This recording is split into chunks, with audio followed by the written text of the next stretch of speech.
Eurogrip tires by TVS, not just any grip, Eurogrip. There's something about these special features that we do, and we've got another one ahead of the India-Pakistan game today. This is Eurogrip Tires presents Gripping Conversations on ESPN Cricinfo. It is a gripping conversation when I've got the great Anil Kumble back in studio and a familiar face as well. We did this before. Welcome to P. Madhavan. Good to see you, Madhavan. Thank you so much for having me here. Good to be with you folks also. Thank you. And Anil Kumble, of course, Executive Vice President, Marketing and Sales of TVS Sri Chakra. Have I got that right? Absolutely. Got Perfect. It. Thank you. And the company that owns Eurogrip. And that is a brand that we are going to continue discussing because the conversation is going to be gripping here. Simply put, Madhavan spent a lot of time with CSK, principal sponsors of the Super Kings. So he has an interest in the corporate world, he has an interest in the cricketing world, and there are lessons that I think come together when we say cricket world and corporate world. Anil Kumble has had his taste in corporate life as well after his illustrious cricketing career. So let's start over there. From your experiences, what's common between the two ecosystems? So, there's a lot to learn from the cricketing world into the corporate life, and one of the big lessons to learn is how do you handle a difficult situation when you are under duress on some front or the other. At least in corporate world, you have time to think through, you can strategize, you can go and take the time to execute. Back in cricket, these folks have to do it then there. It's like cooking, delivering the product, and then getting feedback all at one go. That's the difference there. But you still, the lesson that you learn, how you stay calm, how you tide over a period.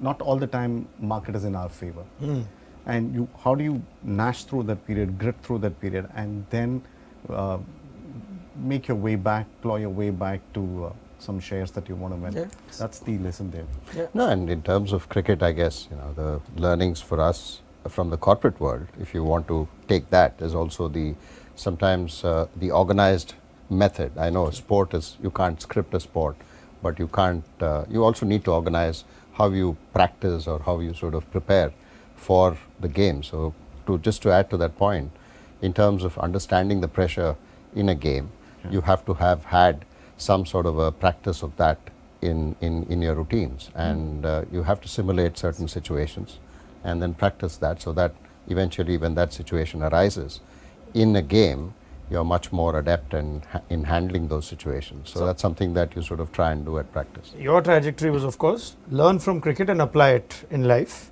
For us, it's the other way around. Let's see what happens in the cricket game, in cricket, and then see how it can help us. You talk about crisis management. You've been at the helm of one of India's leading 2- and 3-wheeler companies and so long. You've been associated with cricket. Any stories of, okay, this is something you learned from watching a game of cricket, reading a book or hearing from a cricketer that then helped you in corporate life? Can't really say that. There's no direct take out there, but you constantly learn how you manage people. You see a talent. Generally, corporate world, you want him to go through the grind of learning what it's a good time, sorry, for him to pop up when you say learn how to manage people. Oh, absolutely. I mean, and how do you stay the course with a particular person? If there's talent, and if the talent has the right attitude, then stay invested. And one great example is how CSK has handled their resources.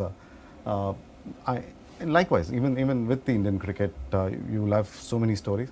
That's one huge takeout for the corporate world. But stay invested in people. Don't expect them to work magic overnight. It's not going to happen. There are things beyond their control. How do you make sure that you teach them the right things? They tool them, resource them, and then make sure they deliver. That's a huge learning that we get out of cricket. The single most common feature is man management or people management. When you have people from different cultures, backgrounds, and you know it better than anybody. I mean, leading the Indian cricket team also, you will have people from different backgrounds, financially, culturally, from regions. Just your thoughts on perhaps what makes for a leader to overcome all of that, for everyone to feel empowered, feel good? I think it's about consistency, it's about communication, it's about empowering everyone, trying to bring in the younger lot into what the culture of the team is or what you want to develop in a team, in an organization. I mean, that's exactly what you try and do as a leader. Ideally, in the Indian team, when we were a part of, the core team had 4 or 5 players, senior players, and then a junior player, and then you sort of had that going right throughout the era that we were a part of. So when you have that and you bring in the younger lot in a meeting, you give them opportunities to speak and also make them leaders. We had a fielding captain, you had a bowling captain, and you had a batting captain. And in that fielding captain was someone like a Yuvraj Singh who had just come in. I'm talking about the 2003 World Cup. Yeah. So he had just 2 or 3 years old old in his international career. Yes, and then he was the fielding captain. So he made fielding plans. He said where I should field, where I should not field in the last 10 overs, the business part of the the innings. So I think when you empower people, when you sort of nominate them, give them the responsibility, then new ideas come up, new innovative things come up, and that's exactly what I'm sure is important in any organization. Let me simulate the two of you in your roles of comfort. We are seeing a very cricket-heavy summer, aren't we? You've got 2 months of IPL, you've got 1 week break, and then 3 weeks or so of the World Cup. It happens ever so often now with the cricket calendar. The IPL is going to get even longer next year. So, you as a corporate leader, Madhavan, motivating a team to continue to be at it in a long cricket window. It can get taxing. They have to continue to be part of the sales and marketing industry in cricket. Anil Kumble, if you're leading a bunch of players who have to be motivated and charged emotionally, physically for that longer period, just your sense on how you would make that happen or what you'd keep in mind when you undertake such a role. Okay, so there are two sides to it. It's a delight for a marketer when you have ODI World Cup finishes, then in 2 months time you get this, get IPL, the carnival, and then a very serious T20 International World Cup. Now, I mean, great way to stay in touch with the customer, right? Or do have some engagement with the entire ecosystem. The limitation is also the money. When everything happens at one go, how do you allocate resources? It's always, we're always running short of money, right? I mean, if you had enough money, then you're not creative. So a little bit short here, a little bit short there will get your creativity out. So that is one challenge. Sorry, I need to let that line sink in. If you'd have enough money, then you're not creative. I love that line. I'm going to keep that with me for a while. Yeah. Thank you so much. So it happens that, I mean, if you can splurge, you'll be there 8 times in innings or 16 times a match. I mean, you're in the face of the consumer. That's one way to do it. Other one is how do you do it smartly? How do you use that 20-second 2 times a match or 4 times a match? How do you use that?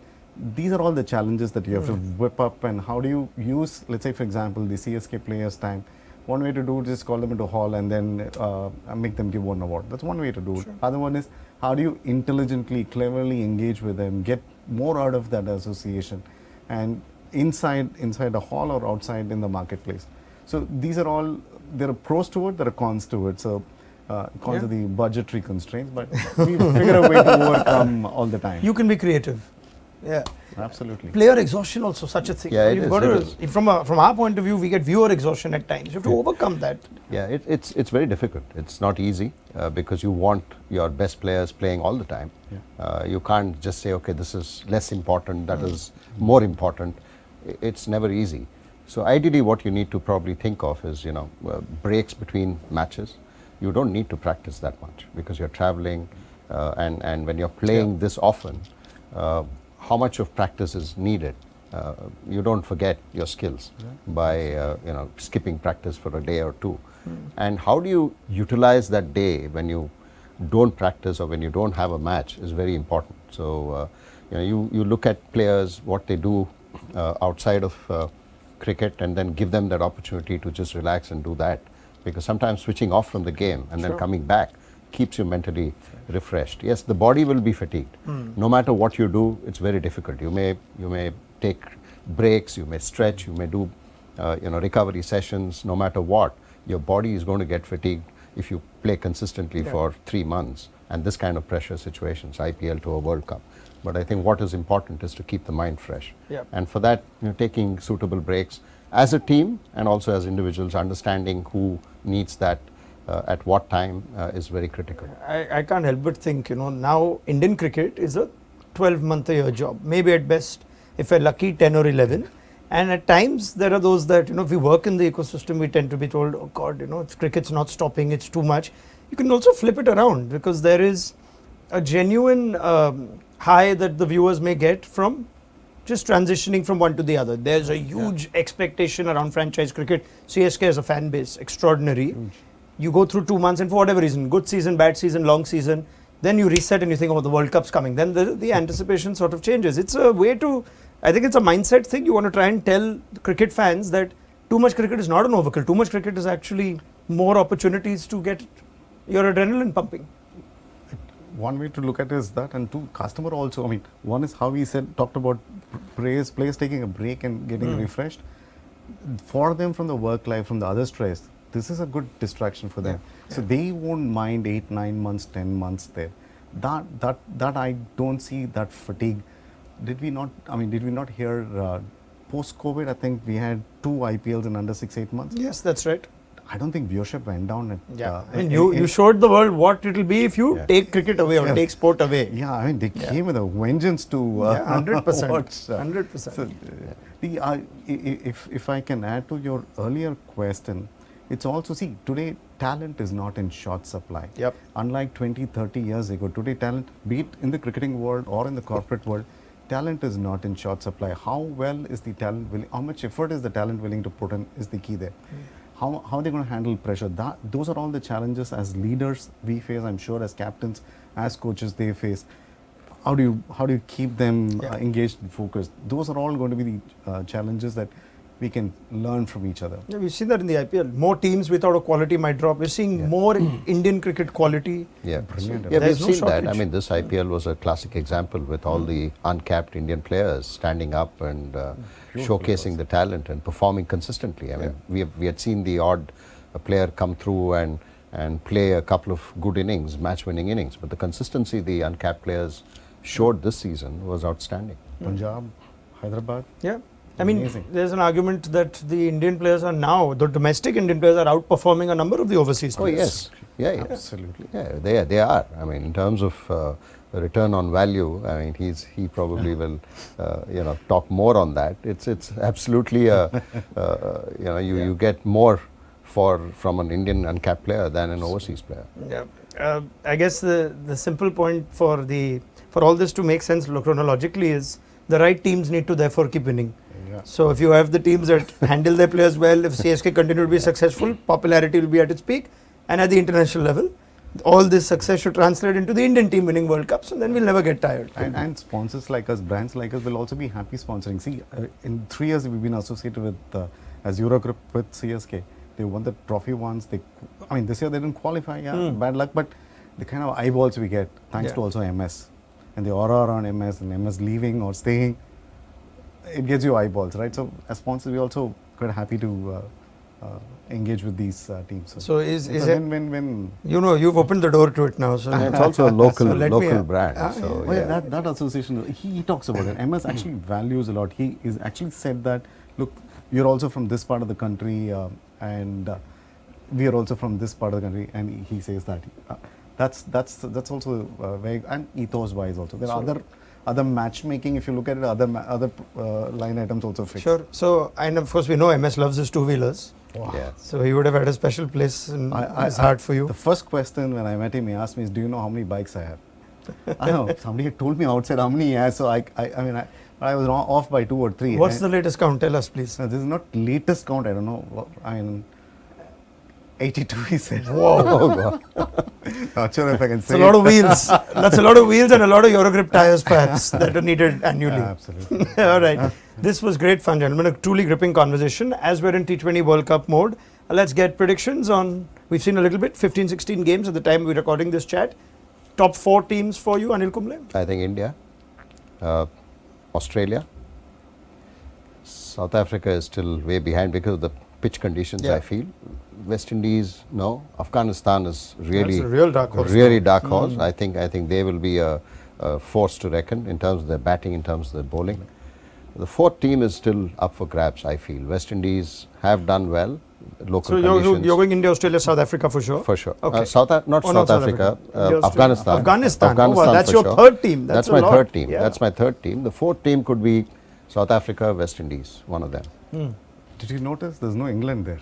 No, England. So we're doing this England has we're doing this about 24 hours after watching England and Australia. Yeah. And now there are questions whether England make the Super 8. Now Yeah, let's with say one Yeah, rained because off one match they have. Yeah, they still have to win. they're one. not very good at being defending champions. Yeah, right. They'll be good after this, Correct. perhaps. But yeah, they didn't have a great ODI World Cup. They're not having a great T20 World Cup. And when it comes to tournaments, I think there's something about them. Mm. Yeah, to me it is India first.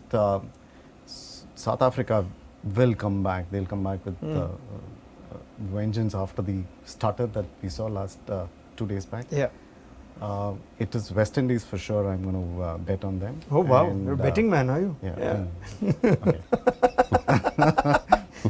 Friendly bets. Yeah, friendly bets is fine. Yeah, thank you so much for clarifying. Yeah. I'll still think more than Afghanistan. It is going to be England will, if they sneak in, they'll be a good. Sure. If they win the balance matches with a good. I run thought rate, with your love for CSK, you'll go for New Zealand with the strong representation of. Looks like you didn't see the last game and the score. Yeah. Yeah. Yeah, they have an uphill task. All they're, right. they're going to have a problem there. Madhavan, thank you so much for your time and your Pleasure. thoughts. Anil Kumble, always Thank a you. pleasure. Thank you, And this was truly a gripping conversation. It wraps up our Eurogrip Tires presents Gripping Conversations on ESPN Cricinfo.